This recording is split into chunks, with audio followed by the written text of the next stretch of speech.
what Jim Banks is looking to do is criminalize overstaying a visa. So your visa might expire after 3 months, 6 months, such dates. And you're supposed to leave the country, but the United States does not have a sure way to ensure that you have left. This bill would help Congress be able to know who is leaving the country and who is late.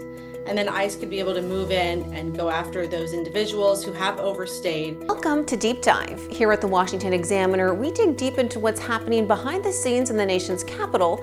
And this week we have someone who's in the trenches to give us clear insight. Anna Giratelli, Homeland Security reporter with the Washington Examiner, has been following the story of a man accused of attacking a pro-Israel demonstration in Boulder, Colorado. He's been charged with a federal hate crime after targeting what he called a Zionist group. He had reportedly planned the assault for a year, according to federal authorities. For more, we turn to Anna.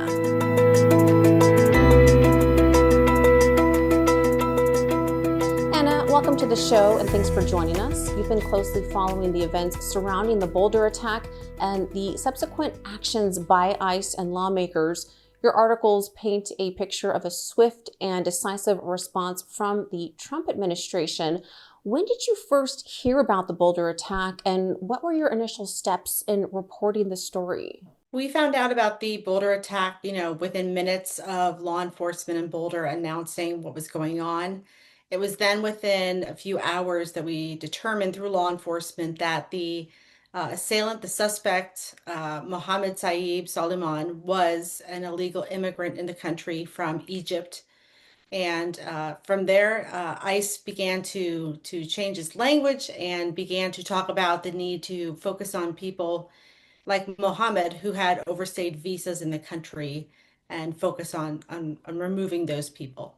And the suspect is described as an Egyptian national who overstayed his visa. How did you confirm this information? And did you face any challenges in verifying his immigration status? This administration was very cooperative and very helpful, very quick to respond to our request for information. I reached out to ICE, which is an agency within the Department of Homeland Security. I also reached out to the department and the White House to get detailed information about the suspect, when he came into the country, why did he come into the country, and details like that. When did his visa expire? And they were very proactive in providing that information to myself and other media. Good deal. And Secretary Noem stated that ICE was investigating whether the family had knowledge or provided support for the attack. So what sources did you use to investigate this claim, and what information were you able to uncover? Yeah, I reached out back again to ICE and DHS and the White House for information on this. I also reached out to sources in ICE that might be able to provide, greater knowledge and context to what was going on. There's been some criticism lately of the White House moving in on his family. This Mohamed Sabry Soliman was married to a woman and had 5 children residing in El Paso County, which is Colorado Springs, Colorado.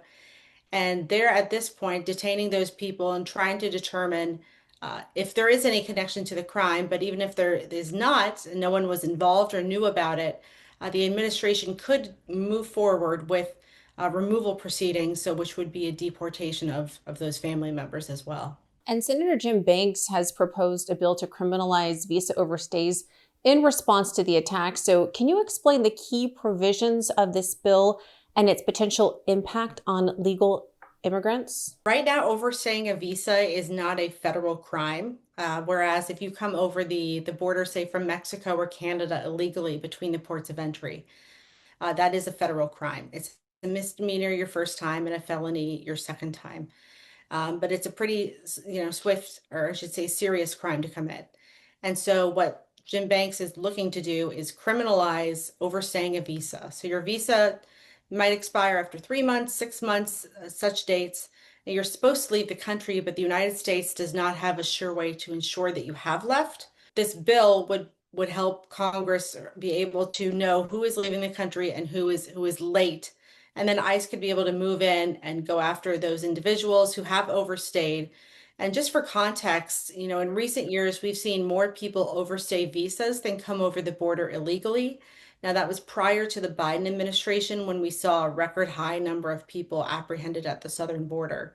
But it is a very large number of people that ICE has increasingly begun going after. And your reporting indicates a broader push within ICE to target visa overstayers. So, what are the potential resource implications of this shift in focus, and how might it affect ICE's other priorities? Yeah, up until this point, ICE has been primarily focused on people who illegally entered the country from the get-go, not people who entered legally and then became illegal.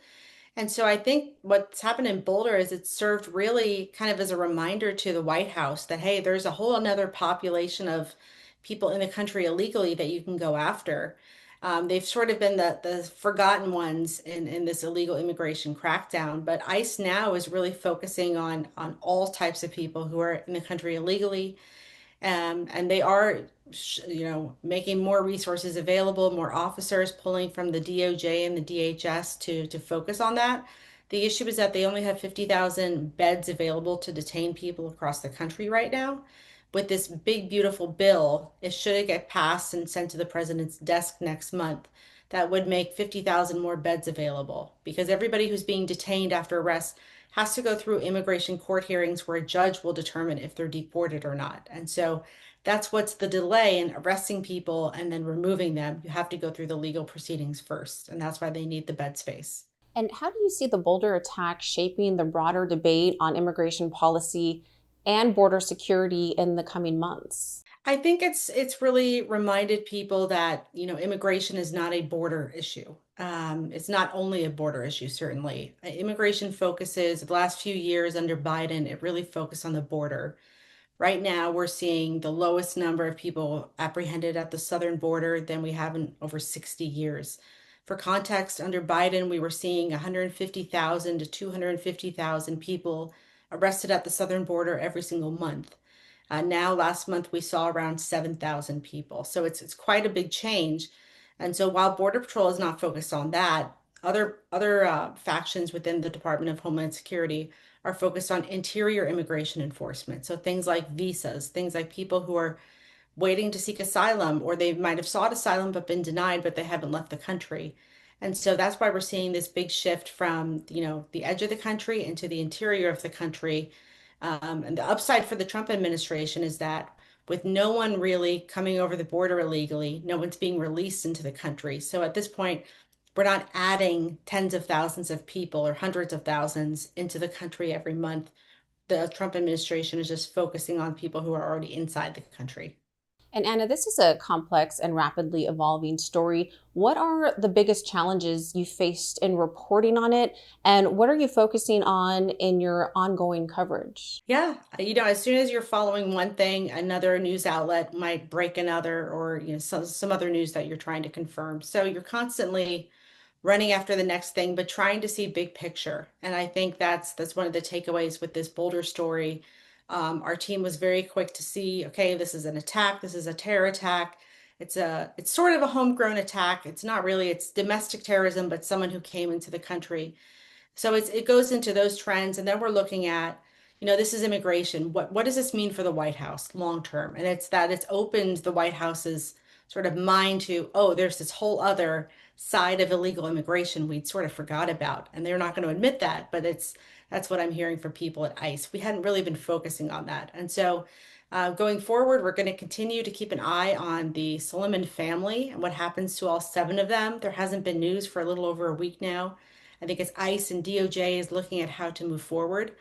And right now we're looking at what's going on with ICE and the Los Angeles protests that are spreading across the country, what that means for President Trump's, ability to send troops in, and all of those things, as the country really, I think, for the first time since January, is starting to get more pulled into what the president is doing with ICE. And we're seeing more people speaking out against it. And I think his base is still supportive, but just still very quiet. Anna, thank you so much for sharing your insights with us today, and we appreciate your dedication to covering this important story. Thanks, Natasha.